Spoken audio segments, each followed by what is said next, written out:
Ako kay Bongbong, bingo ako. Wala ka ng kalaban. Yung pinakamalakas for president ayaw na tumakbo, di good for you. Tuwan-tuwa siya. Tuloy-tuloy na kami lahat. Tuloy-tuloy. Ako lahat ang ginamit lahat ang aeroplano ko, kasama ko siya, ako nagkukontak sa mga mayors, ako nag-arrange lahat. Support. Pag may banat kay Bongbong, ako nagsasagot. Pero after election, may Alzheimer na si Bongbong, hindi na ako kilala.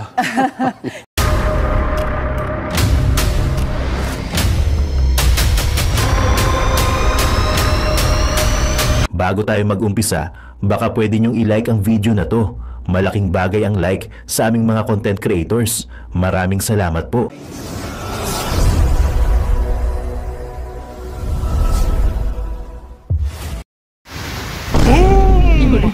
Alright guys, magandang araw sa inyo. It's me again, Boy Sardinas, isa sa membro ng Banateros Vloggers. Yan, napakalupit ng preview natin mga babayan, no? Kita nyo, si Manong Chabet, no? Ay talagang bumabanat na kay BBM, no? Si BBM daw ay malala na ang sakit. Naku, Diyos ko. Tapos mga babayan, nakita nyo, ang ganda na to. Dapat panoorin mo yung full video. Konti lang mga salita.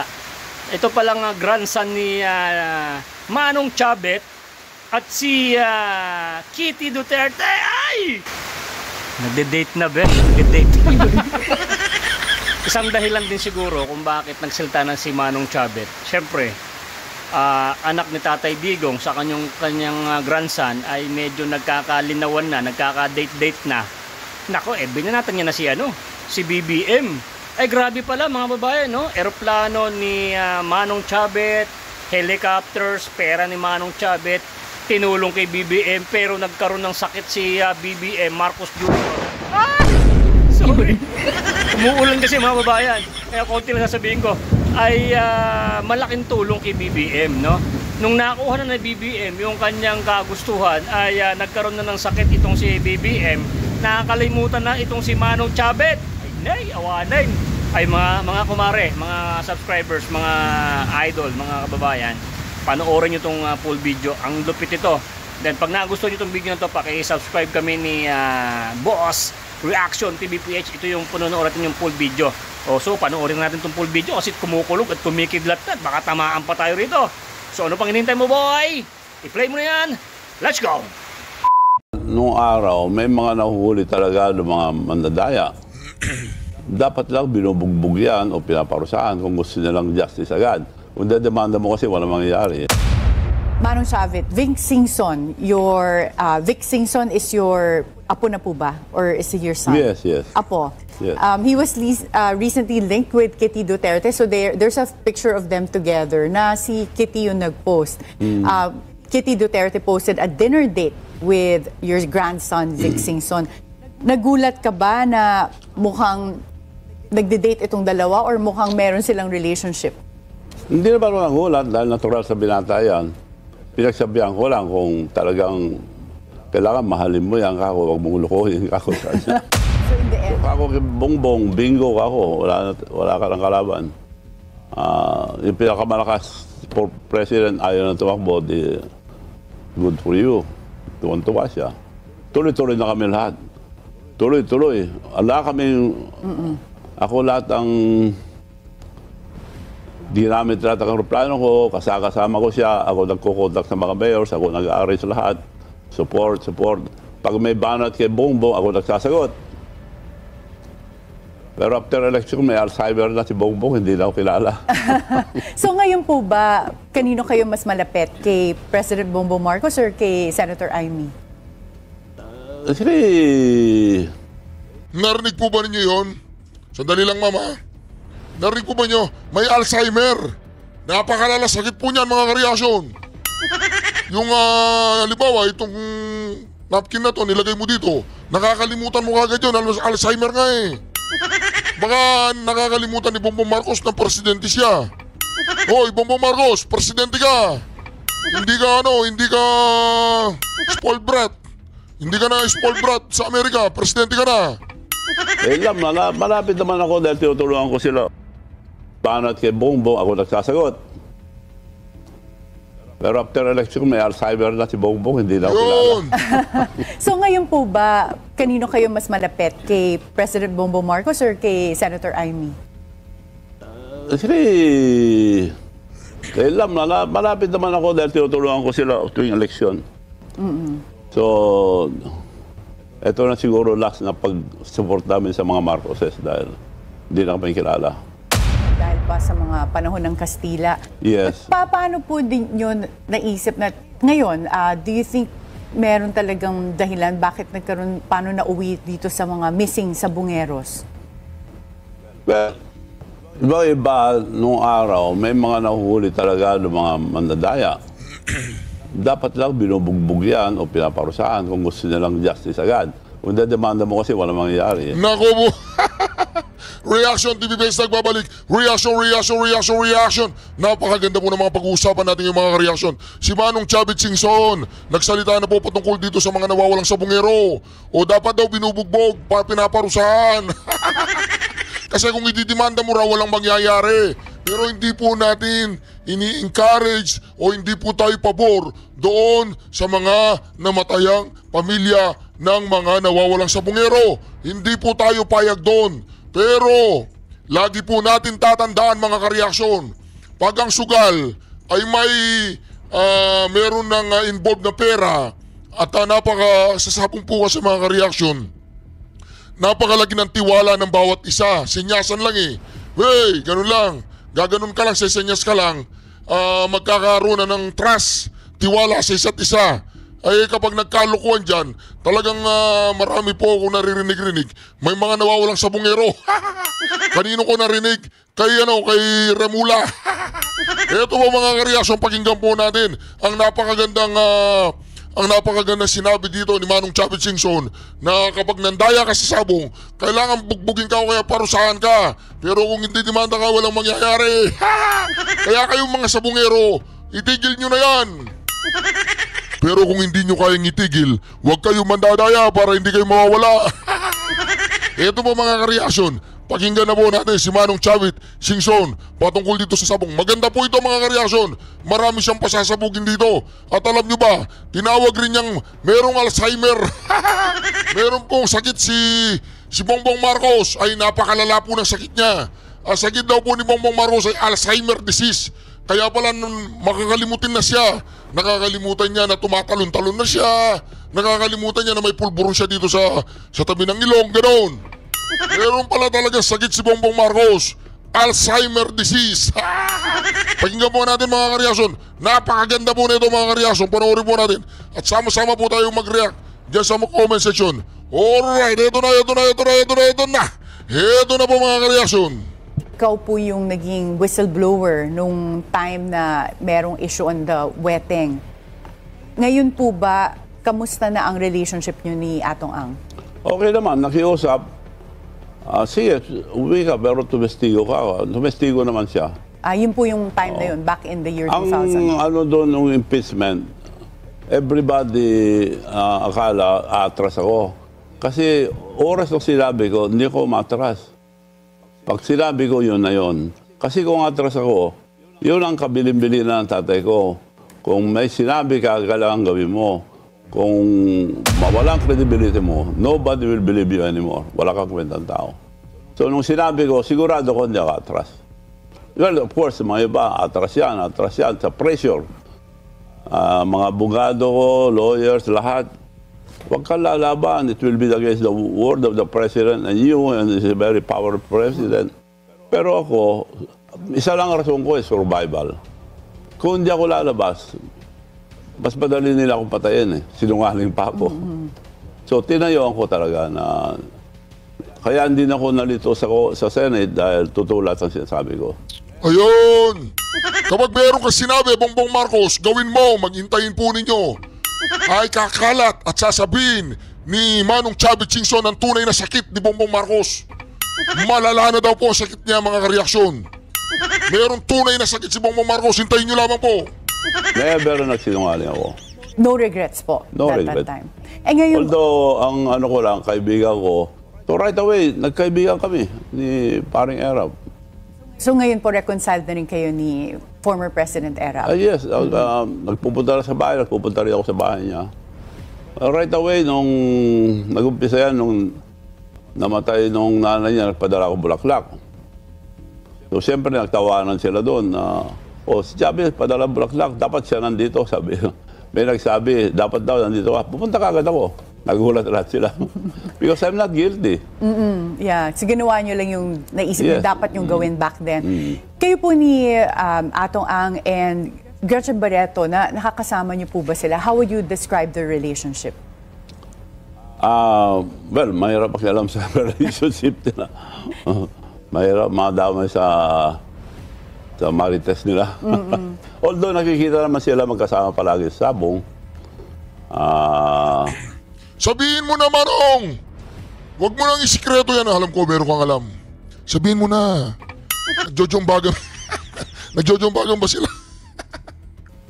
But I don't think kasama naman sa mga nangyari si Gretchen. Although magkasama sila, siyempre pag may nasabi man si Ato, hindi niya sasabihin kay Gretchen.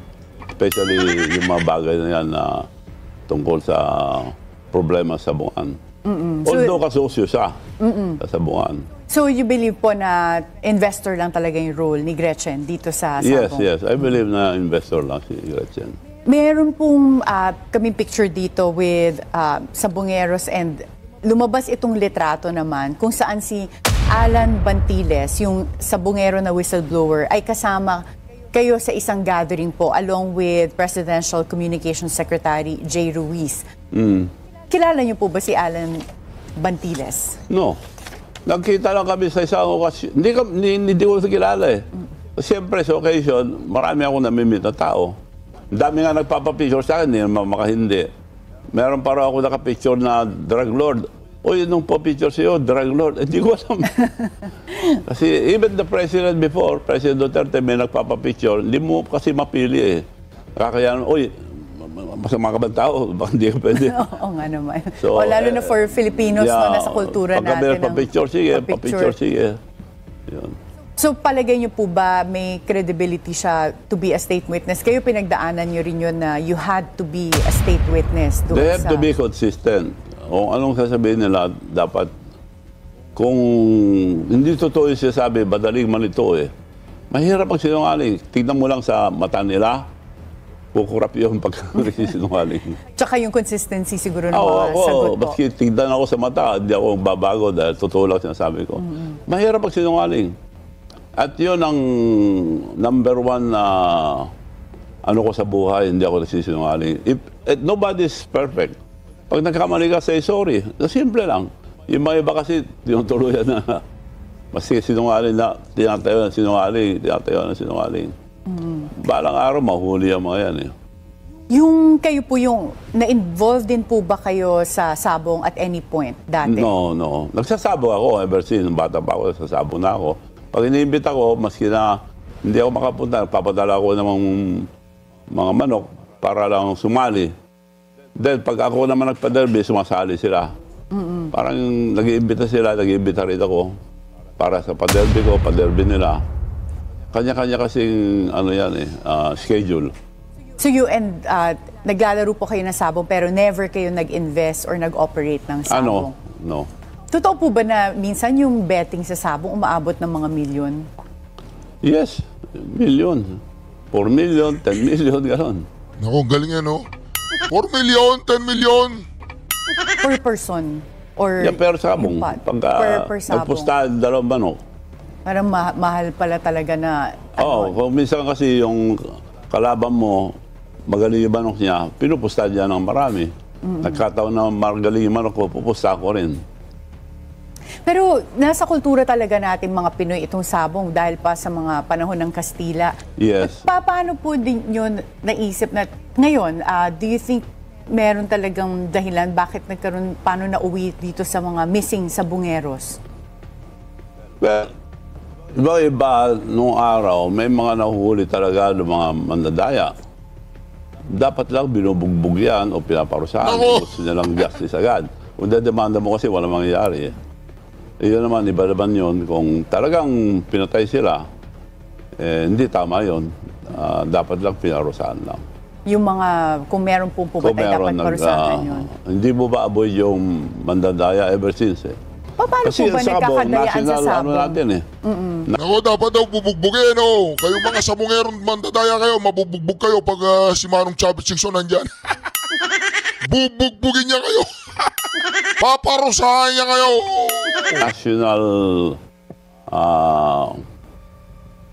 National na laro ng Pilipino eh.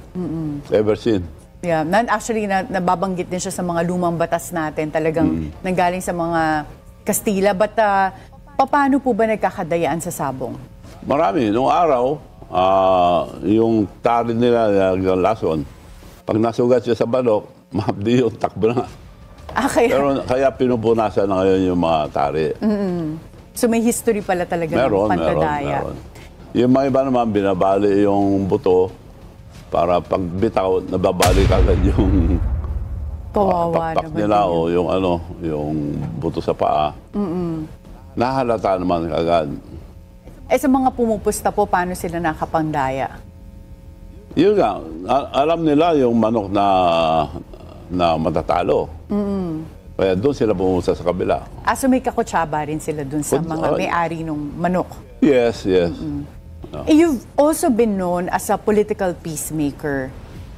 Ikaw lang yung isa sa mga rare siguro na tao na meron kang pagkakaibigan kay President Bongbong Marcos at saka kay Vice President Sara. Sinubukan niyo po ba? Parang natuto. Sandali lang po mga reaksyon ha. Parang natututo na akong sumabong eh. Kaya lang iba sabong ang gusto ko eh. Yun nga, alam nila yung manok na matatalo. Kaya doon sila pumunta sa kabila. So may kakutsaba rin sila doon sa mga may-ari ng manok? Yes. You've also been known as a political peacemaker. Ikaw lang yung isa sa mga rare siguro na tao na meron kang pagkakaibigan kay President Bongbong Marcos at saka kay Vice President Sara. Sinubukan niyo po ba silang ipag-ayos simula nung nagkaroon ng hidwaan itong unity team? Well, nung inumpisa ko yan, ang totoo niyan, Sara, sigurado na mananalo for president. Nobody could beat her. Very popular at that time. Now, si Bongbong naman, nakiusap si Amy Marcos sa akin, natulungan si Bongbong for his vice presidency dahil dinaya lang, sabi niya, tawagin muna yung mga leaders sa North bago ako makapagbigay ng desisyon ko na tutulong sa inyo ako. I will invite them, Manong, all the leaders in the North, but I'll use your name because you're the president of the Mayor's League. Sige ako. Nimbita niya, dumating naman lahat. So pagdating doon, sabi ni Amy, thank you for coming. So we could start the early campaign of Bongbong for Vice President. Makinig ka dito, Bongbong Marcos ha. Huwag ka nga. Yung sakit mo, ibubulgar na ni Manong Chavez Singson. Makinig ka dito, Bongbong Marcos. May sakit po si Bongbong Marcos. At dito, ibubulgar po ni Manong Chavez ang kanyang sakit. Malala daw. Ngayon, wala na. Bumaliktad na si Manong Chavez. May sakit ka daw, Bongbong Marcos. Dinaya lang sabi niya. But Manong Chavez has a plan. Manong, can you tell us a plan? Kako, magpapile tayo for president. Ay, for vice. Marami kang makakalaban dyan. Kung ang gusto kong mangyari, mag-file tayo ng for president, wala pa na magpapile eh. Pero pag nag-file si Sara, you have to slide down, then I have the leverage to talk to Sara, ikaw ang vice, protected ka na.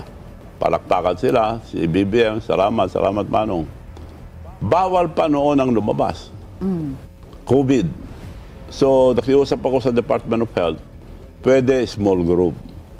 So, nag-ayos ako, being the president of the Mayor's League, regional mayors. Isang region, lahat ng mayors. So, nakilala si Bongbong sa mga mayors. Yung mga mayors nga, paano si Sara? Then, nag-uusap na kami ni Sara, may plano ako dyan ako. For president. Sara for president eh. Hindi, okay lang yan ako. So, naka-ready naman, nakako naman si Bongbong mag-slide down. In the end, bakit hindi po nag-slide down si BBM? Nagkataon ng problema nung popular na si Bongbong dahil sabi sa akin ni Bongbong noon, Manong, ang swerte ko, ikaw ang presidente ng Mayor's League. Puro mayors ang minimit ko ngayon. Ang laking tulong ng mga mayors. Nung tumakbo ako noon, wala akong isang mayor, sabi niya. So nung nagka-momentum na po siya, ayaw na mag-slide down? No, wala nang pagkakataon na gano'n dahil nung kinausap ko si Sara na pag nag-file ka, willing si Bongbong, yun ang usapan namin dahil kami mga mayors, committed na kami sa iyo. As we have committed. So he's willing to slide down. Hindi naman, hindi na ako tatakbo ngayon, next time na lang, sabi niya. Eh bakit naman? Hindi, marami rin naging... Hindi ko na makwento yung mga nangyari. So, ayaw na niya. So, in the end... So, kako kay Bongbong, bingo ako. Wala ka ng kalaban. Yung pinakamalakas for president, ayaw na tumakbo, di good for you. Tuwan-tuwa siya. Tuloy-tuloy na kami lahat. Tuloy-tuloy. Ako lahat ang... Di namin tinatak ang aeroplano ko, kasama ko siya, ako nagkukontak sa mga mayors, ako nag-arrange lahat, support. Pag may banat kay Bongbong, ako nagsasagot. Pero after election, may Alzheimer na si Bongbong, hindi na ako kilala. So ngayon po ba, kanino kayo mas malapit? Kay President Bongbong Marcos or kay Senator Amy? Narinig po ba ninyo yun? Sandali lang, Mama. Narinig po ba nyo? May Alzheimer. Napakalala, sakit po niyan mga kareasyon. Yung halimbawa, itong napkin na to, nilagay mo dito, nakakalimutan mo kagad yun, Alzheimer nga eh. Baka nakakalimutan ni Bongbong Marcos na presidente siya. Hoy, Bongbong Marcos, presidente ka. Hindi ka spoiled brat. Hindi ka na spoiled brat sa Amerika, presidente ka na. Malapit naman ako dahil tinutulungan ko sila. Banat kay Bongbong, ako nagsasagot. Pero after election, may Alzheimer na si Bongbong, hindi na ako kilala. So ngayon po ba, kanino kayo mas malapit? Kay President Bongbong Marcos or kay Senator Amy? Malapit naman ako dahil tinutulungan ko sila tuwing election. So, ito na siguro last na pag-support namin sa mga Marcoses dahil hindi na kami kilala. Okay, so ngayon po, ang support nyo, kung sakaling tumakbo si Vice President Sara sa 2028, will be with I will Vice support her. Okay. And Nako, galit na po si Manong Chavez Singson. Ito na raw daw ang last nilang pagsuporta sa mga Marcoses. Dahil hindi na sila kakilala, nako. O diba, galit na po si narinig po ninyo yan, narinig niyo, nako. Bongbong Marcos. Ayan. Pero si VP Sara daw po tutulungan niya, nako, Bongbong Marcos. Taga po yan, wala na solid north, nako. Narinig po ba niyo yun? Last na yan. Hindi na namin sila tutulungan dahil nakalimutan, di ba? Pati si Manong Chavez Singson kinalimutan, nako. Napakalupit po niyan. Wala na, Bongbong. Wala na. Manong, kayo rin po yung kilala bilang isang kingmaker, pero yung family mo is also in politics. Yes. So, there was recently a feature wherein... Ito. Napakaganda po na sasagot niya dito, ha. Ako, saludo talaga ako kay Manong Chavez Singson. Talagang napakaganda po yung political dynasty ay talagang sinakatuparan po niya sa pamilya niya. Pero pakinggan po ninyo to, napakaganda nito. Oy, Bongbong! Para magpatingin ka, yung Alzheimer disease mo. Nabansagan kayong super obese dynasty kasi sa pamilya ninyo, 23 candidates ang mula sa Singson family sa nakaraang election. Yeah, I would like to explain that. Yes. Noong araw, ayaw kong dynasty. In fact, I'm one of the authors of the anti-dynasty. We need that law. Dahil kung hindi, ang karamihan kasi dynasty, because they have to protect their own interest. And kung ibibigay nila sa iba, babalikan sila at sisirain yung mga nagawa kong maganda. So, it's on record, tumakbo yung, nung governor ako, tumakbo yung kapatid ko ng babae na congresswoman, hindi ko sinuportahan. Huwag ka tumakbo ka ako dahil ayaw kong ang dynasty. Nandyan na ako Manong, akong gusto ng tao dahil they like you, gusto nila tumulong sa'yo. No, hindi pwede. tumakbo. I have to announce, I have to campaign against her. Wow. So yung mga tao, kung totoo ba, ayaw mong iboto labi kapatid mo, wag niyo iboto. Kung manalo yung kapatid ko, wala na akong credibility. Parang niloloko ko ang tao ako. Hindi nila binoto, talo yung kapatid ko, ang babae. Tukais. Yung babae naman na isang kapatid ko, gusto ko tumakbong mayor dahil pinipilit ako. Wag, hindi ko pinatakbo. So, again, the same. A campaign na against my sister, wag niyo iboto. Sir, sigurado ka ba wag namin iboto? Gusto namin, wag niyo iboto. Kung iboto niyo, mawawalan ako ng kredibilidad. Parang niloloko ang tao.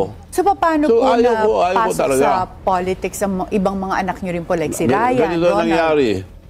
Nung hindi ko sila pinapatakbo, yung mga nilalagay ko, pinalalaki, sinalalaban ako, kontra ako. So I'm to look for another candidate. So hanggang dumating ng panahon na lahat ng pinalaki ko, kumalaban sa akin. Eh di yung anak ko na, kapatid ko, di ako kinukontra. So ngayon po, Kung medyo, gusto ng tao, sige ako. oo, ngayon tanggap nyo na po na Oo. kahit kapamilya nyo, Kasi Okay na irrelevant na yung dynasty. Nung araw, takot ang tao, nabibili. Ngayon, kung maski may pera ka, kung masama kang tao, hindi ka boboto. So, irrelevant na yung dynasty. Kagaya ngayon, bawal na nga ang mag-re-election for 3 times. Asawa rin nila, mga kapatid nila nilalagay, the same. So, why not let the people decide? Oo, you Marami believe lang in the- dynasty na nasira Oo. dahil hindi magandang patakbo nila. So, so naniniwala po kayo na ang tao marunong pumili ng gusto nila? marunong na ngayon. Hindi kagaya ng araw na madaling matakot, madaling mabili. Before, umaandar yung Bili-bili ng boto or patronage? No, yung mga ibang politician, they rule through fear. Takot ang mga tao. Ngayon, pag hindi natakot ang tao, wala na masyadong gawin mo. As a kingmaker, sino sa tingin niyo po ang malakas na kandidato for the 2028 elections, sa presidential elections? Well, as of now, si Sara Duterte pa rin. May As of naisip now, po ba ewan ko kayong kung mga dark masisira horse niya. na maaring lumutang? Wala pa ako nakikita. Depende lahat sa impeachment na mangyayari. Dahil kung masira nila si Sara o hindi. Pero malakas pa rin si Sara. Na nakita mo, nag-impeachment. Lahat yung in-endorse ni BBM, bumagsak. Lahat in-endorse ni Duterte, umangat. Palagay That's a niyo po protest against the ba, Marcoses. nagulat pa po ba kayo nung nagkaroon ng watak-watak sa unity team? Nung Yes. nagkahidwaan? Yes, dahil sumama ako dyan dahil unity pagsasama. Yun ang palagi kong kasama sa leadership ko sa Ilocos Sur. Lahat ng nakalaban ko, kaibigan ko eh. Right after election, I reach out. Pinakaibigan ko sila. Now, you can criticize me, but gusto ko yung constructive criticism. Sige, banatan niyo ako, ituro niyo ako kung anong gusto niyo gawin para matulungan natin ating bansa ako. I like criticism, but it should be constructive criticism, hindi yung... Meron kasi mga attack dog dyan na banat. Kung sabihin mo pula, itim siya. Kung sabihin mo itim, pula siya. Para lang mangontra talaga. Para lang mangontra. Okay. Meron din mga gano'n na problema. Okay. Well, we'll be asking you more tough questions, Manong Chavit. But Yeah. for now, we'll have to take a short break. At the forefront, we'll be right back. Oo, naku, yun na po sinasabi na. Oh, galit na po si Manong Chavit Singson sa mga ginagawa ni Bongbong Marcos, di ba? Mantagin nyo yan. Nagkaroon daw siya ng tinatawag na Alzheimer disease. Yan. Pinagsabihan ko lang kung talagang kailangan mahalin mo yan kako, huwag mong lukuhin kako. 8:30 p.m. only on Billionario News Channel.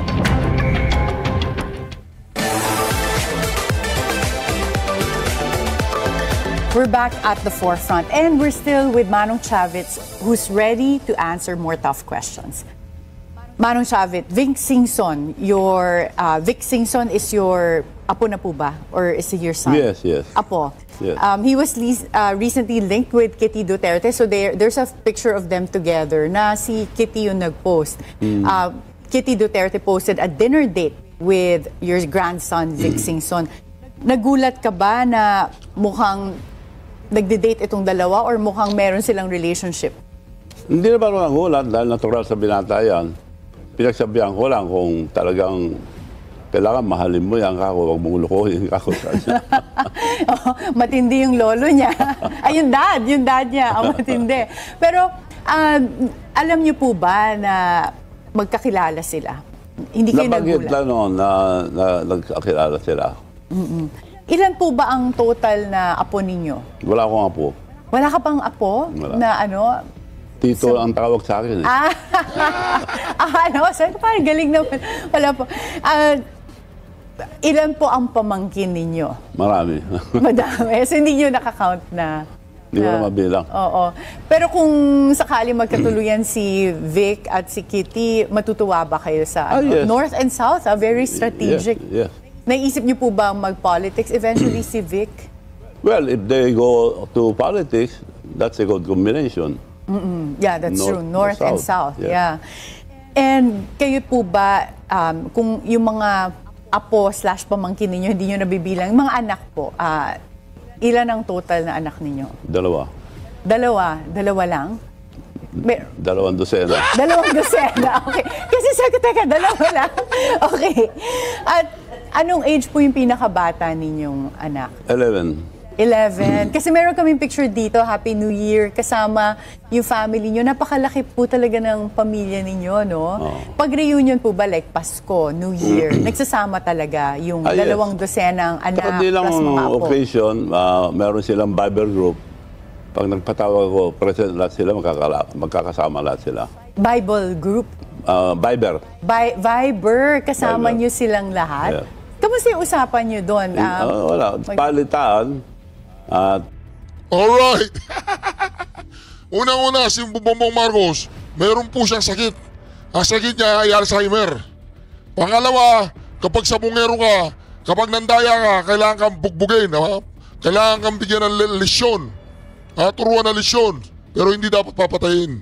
Pangatlo, galit na po kay Bongbong Marcos sa mga Marcoses. Pinakalas na daw yun, nasusuporta nila. Ang mga Marcoses, nako, wala na talaga. Pati po yung mga taga-Ilocos, katulad ni Manong Chavit Singson, ay napuno na kay Bongbong Marcos. Mantagin mo yan, may sakit kang Alzheimer. At itong pinakamalupit dyan, yung apo ni Manong Chavit, yung anak ng Pangulong Duterte, ay mukhang magkakatuluyan. Nako. At yun na nga mga kababayan, ano na ang masasabi mo? Kung mayroon kayong hinaing at komento patungkol sa balitang ito, please comment down below. Pag-uusapan natin yan sa comment section. At kung nagustuhan nyo ang video, ay huwag kalimutang mag-like at i-share na din para mas marami pang makaalam at umabot ito sa marami sa ating mga kababayan. Maraming salamat po. Mabuti pa ang sardinas, may label. Tayo, wala. Nay, ito na yung bayad ko sa isa, ano? O, kunin mo yung isa. Isa muna, iyan, no? Tapos, isa pa, di ba? 4 dapat na sardinas, eh. Yan. 3 na. Pang-4 na sardinas. Okay na.